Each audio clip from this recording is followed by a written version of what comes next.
Good job, this is Ren Jr. and welcome back to my channel. Yay! So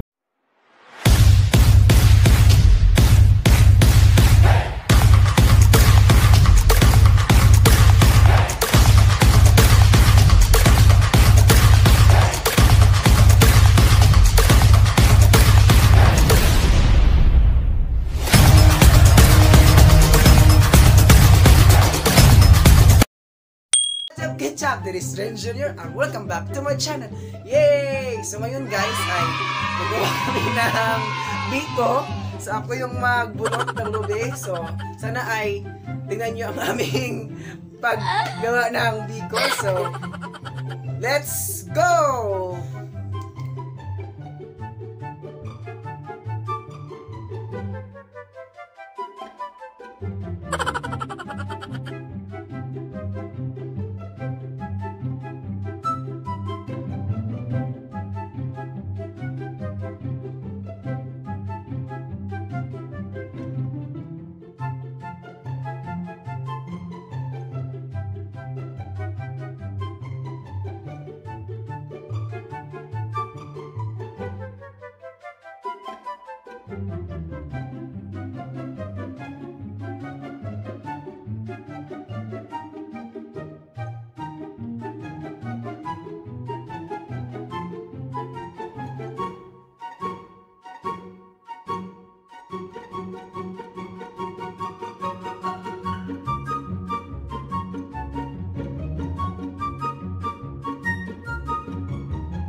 Guys, basta kami magbunot sa lobby 1 hour.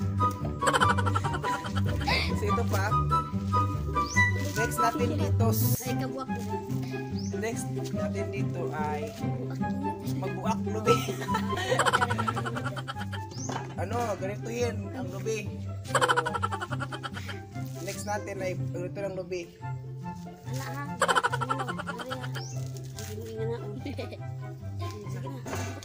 Click. So ngayon guys, ano tawag buak sa lobby oy, sa Tagalog. Basta buak ko ng lobby. Biakin. Biakin ang lobby na binaganito. Hindi naman kanang. Kana ba itibas?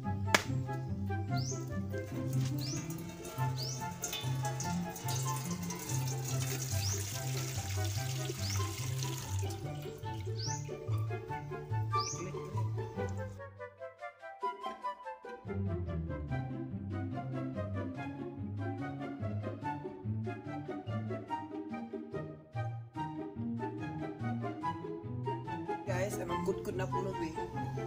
Kasi malapit na mag-start. Kasi yung yung bigas na lulutuin sa biko, inuuna yung pagsaing kasi para mas madali paggawin ng ang biko. So ngayon guys ay magkudkod, ang tawag dyan ng kudkod. So kudkod.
Guys, malapit na ako matapos magkudkod ng lobe. So, ayan guys, ito ay kukunin yung gata dito, gata para isagol sa yung sinasaing na rice para gawin yung biko.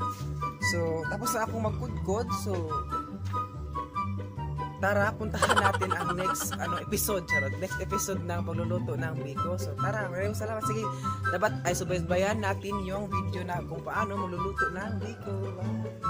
Yung gata para isago mix sa biko. Ay saka na pala sa rice para gawin biko.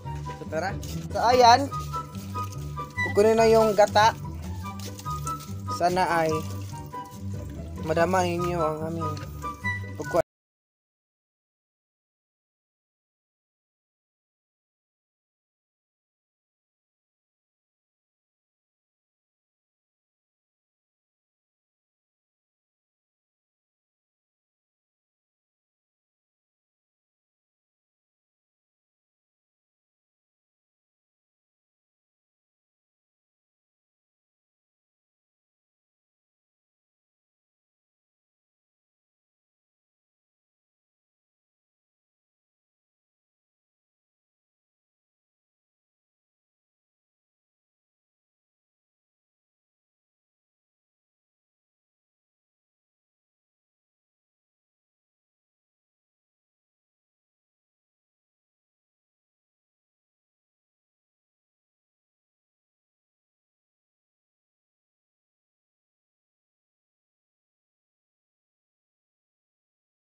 Ilang oras na antay sa pagkatapos ng biko. So, tinan natin yung biko. So, sorry guys, hindi ko na video yung latik. Charot, yung latik. Yung latik is, yung latik ay, i-mix sa pilit na rice para create ng biko. So, tapos ngayon guys, ay tinan natin yung biko. So, tinan natin yun. Biko. Ang sarap talaga mga kapatid guys. Tinan natin, go! So, ayan guys. Ito yung resulta kanina sa pagtulong ko. So, ito yung biko. So, sana ay subaybayan ninyo yung aking mga videos mga kapatid guys pala. Salamat sa pagsubaybay sa aking vlog ngayon na tumulong lang ako sa bunot ng buto ng lobe. So, maraming salamat guys. I hope ay subaybayan ninyo at pagsuportahan yung channel ko. And don't like to forget, like, share, and subscribe to my YouTube channel. It is Stress, and maraming salamat!